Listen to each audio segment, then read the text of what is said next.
ये बात दूंगा स्मारक अमर मैं अनावरण शहीदों का चारण बतौर उनके यश गाया करता हूँ विधायक मनोज जो चौधरी कर्ज जी हमारे राष्ट्र ने साथ लिया और उसे आज किसी इस तरह से कार्यक्रम को उन्होंने इस भाव के साथ है और अपनी पुनः भी रखे मैं धन्यवाद पेश करता हूँ आयोजन था कि आप सबकी उपस्थिति को मैं नमन करता हूँ कि आपने यहाँ करके इस शहादत में शहीद दिवस की इस कार्यक्रम में आकर के पवन कारपेंटर की शहादत विधानसभा का सिरोलिया गांव बड़ा है। यहाँ से करीब 150 से 200 सैनिक अभी अपनी सेवाएं पूरे देश में दे रहे हैं। हमारा इस गांव का परिवार के हमारे अमर शहीद पवन कारपेंटर जब कारगिल युद्ध हुआ था, जिस समय ऐसा लगता था कि पहाड़ी पर दुश्मन बैठा है और हम नीचे से ऊपर जा रहे हैं, ऐसी स्थिति में जीतने की संभावनाएं कम थी, लेकिन उन सैनिकों का जज्बा ही ये था जिसने बहुत बड़ी विजय वो दिलाई थी और उसमें हमारे परिवार के साथी शहीद हुए। आज सभी हमारे पूर्व सैनिक हो, शौर्य नमन संस्था हो या एक सर्विसमैन वेलफेयर सोसाइटी हो, सबके माध्यम से यहाँ पर शौर्य स्मारक का अनावरण हुआ है हमारे सिरोलिया के स्कूल में। इस अवसर पर ये समझो कि सभी सैनिकों का यहाँ पर कुंभ लगा है। मैं सब अमर शहीद पवन कारपेंटर जी के चरणों में कोटि कोटि नमन करता हूँ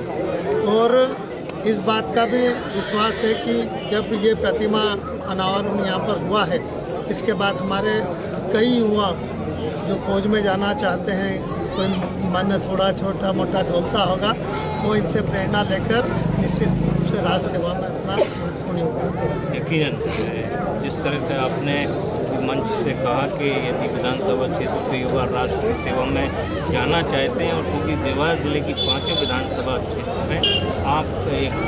तेजस्वी और युवा विधायक हैं, तो ये जो आपने मंच से कहा कि मैं उनके लिए पूरा सहयोग करूंगा, ये सहयोग केवल विधानसभा तक ही सीमित रहेगा कि नहीं, पूरे विधानसभा ने जिस भी क्षेत्र का जहाँ का भी हमारा साथी आगे बढ़ना चाहता है, देश राष्ट्र हम कोई राष्ट्र हमारा विधानसभा से, परिवार से, गांव से नहीं बंधा हुआ है, तो राष्ट्र हम सबके लिए सर्वोपरि है। ये जज्बा हमारे मन में है। किसी को भी आवश्यकता होगी इस क्षेत्र में आगे बढ़ने के लिए तो निश्चित रूप से हम सदैव उसके लिए तैयार हैं। बहुत धन्यवाद Manoj, thank you. Inform human में आप सभी दर्शकों का बहुत स्वागत है। इस समय हम सिरोलिया में हैं और अमर शहीद पवन कारपेंटर के शौर्य स्मारक अनावरण समारोह के पीछे की जो पूरी जो भव्यता को संवारा है, पिताजी हमारे साथ हैं पवन जी के। ये जो पूर्व सैनिकों की टीम है जिन्होंने इस कार्यक्रम को संभाला और ऊंचाइयों तक पहुँचाया, किस तरह का ये आयोजन था और कैसे आपने जैसा कि आपको पता है अमर शहीद पवन कारपेंटर 2001 में शहीद हो गए। तो 2 वर्ष पूर्व मेरे को यहाँ की सिरोलिया पूर्व संगठन समिति के अध्यक्ष हैं जो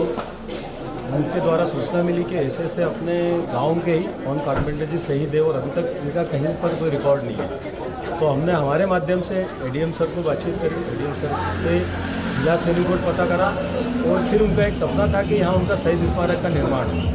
तो यहाँ जो देख रहे हैं मेरे आसपास सभी साथी के सहयोग से आज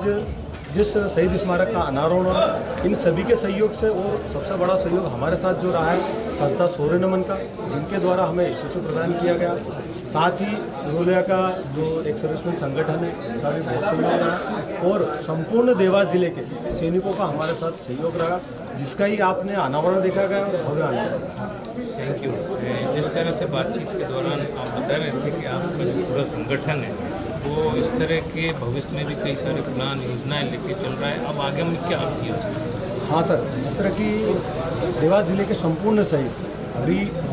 बगल में गांव में भाटखेड़ी जो एसएसबी से शहीद है, ना कि हमारी फोर्स है, लेकिन पवन कारपेंटर के शौर्य स्मारक अनावरण अतिथि कर्नल साहब के बीच में है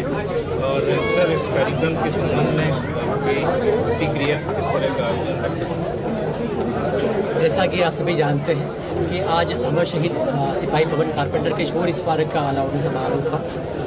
अमर शहीद सिपाही पवन कारपेंटर जो है 2001 में उनकी जो रेजिमेंट थी पैराशूट ग्रुप रेजिमेंट पैराशूट, उसमें जम्मू कश्मीर के सुरनकोट कुछ एरिया में तैनात थे। उस दौरान इनके रेजिमेंट को पता चला कि हमारे यहाँ पे आतंकवादी इस एरिया में घुस आए हैं। इनकी रेजिमेंट ने वहाँ पे जाके आतंकवादियों से मुठभेड़ की। ये जैसा कि आप जानते हैं कि शहीद अमर शहीद कारपेंटर पैराशूटर थे, तो इनका जो हेलीकॉप्टर से इनके पैराशूट से वो लड़ाई कर रहे थे, उनसे मुठभेड़ कर रहे थे। उस दौरान इनका हेलीकॉप्टर क्रैश होने के कारण